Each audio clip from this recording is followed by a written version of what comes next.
அதெல்லாம் நீங்கள் தான் பனையூரில் போய் கேட்கணும். முதல்ல பனையூர் கேட்டு பூட்டு வெளியில் போட்டிருக்கா உள்ளே போட்டிருக்கான்னு நீங்கள் தான் போய் பார்க்கணும். அதாவது ஒரு மக்களுக்கான அரசியல் என்பது மக்களுக்கானது.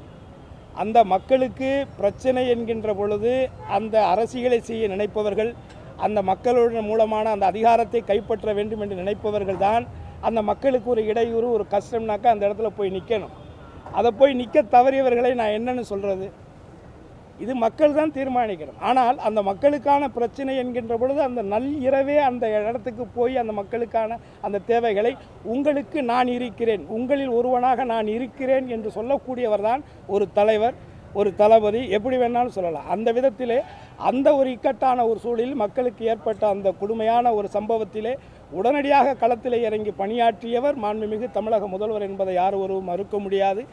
ஆகவே இந்த மக்களுடைய அதிகாரத்தை கைப்பற்ற வேண்டும் என்று நினைக்கக்கூடியவர்கள், அவரை சார்ந்த அந்த மக்கள், குறிப்பாக பொதுமக்கள், அவர் இயக்கத்தை சார்ந்தவர்கள், அவர் கட்சியை சார்ந்தவர்கள், அவருடைய ரசிகர்கள் இறந்திருக்கிறார் கூடிய இந்த சூழ்நிலையில் அவர் இப்படிப்பட்ட ஒரு நிலையிலே இருக்கிறார் என்று சொன்னால் இதை மக்கள் தான் புரிந்து இவர் நமக்கானவரா, இது மக்களுக்கானவரா, இல்லை மக்களுக்கான பிரச்சனைகளுக்கு களத்தில் இறங்கக்கூடியவரா என்பதை மக்கள் தான் தீர்மானிக்கும். எல்லாருக்கும் தெரிஞ்சதானேங்க, இது என்ன புதுசாக என்ன கேள்வி? பிஜேபிங்கிறது நேரடியாகவே என்றைக்குமே எதுலேயுமே வரமாட்டாங்க. இந்த மாதிரி அங்கங்கே ஏதாவது சந்தில் சிந்து பாடி ஏதாவது ஒரு பாட்டு கம்போஸ் பண்ணலான்னு நினைப்பாங்க. அவர் கம்போஸ் பண்ணுற பாட்டுக்கு டான்ஸ் ஆடுறதுக்கு ஒரு நல்ல நடிகர் கிடச்சிருக்காரு. ஆல்மோஸ்ட் சாங்கு தயாராகும். ஏடிஎம்கேங்கிறது புரட்சி தலைவி அம்மா அவர்கள் உருவாக்கின ஒரு மாபெரும் எம்ஜிஆர் அவர்கள் உருவாக்கி அம்மா அவர்கள் பாதுகாக்கப்பட்டு என்னை போன்றவர்களுக்கு அரசியல் அடையாளம் கொடுத்த ஒரு கட்சி.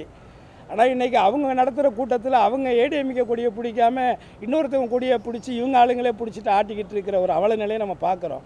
இதெல்லாம் யாருடைய தலைமையிலான ஒரு அவல நிலை அப்படின்னா எடப்பாடியினுடைய அவல நிலை தான். ஸோ பதவிக்காக எதையும் செய்ய துணிந்தவர் எடப்பாடி என்பது இதன் மூலமாகவும் நிரூபணமாகிறது.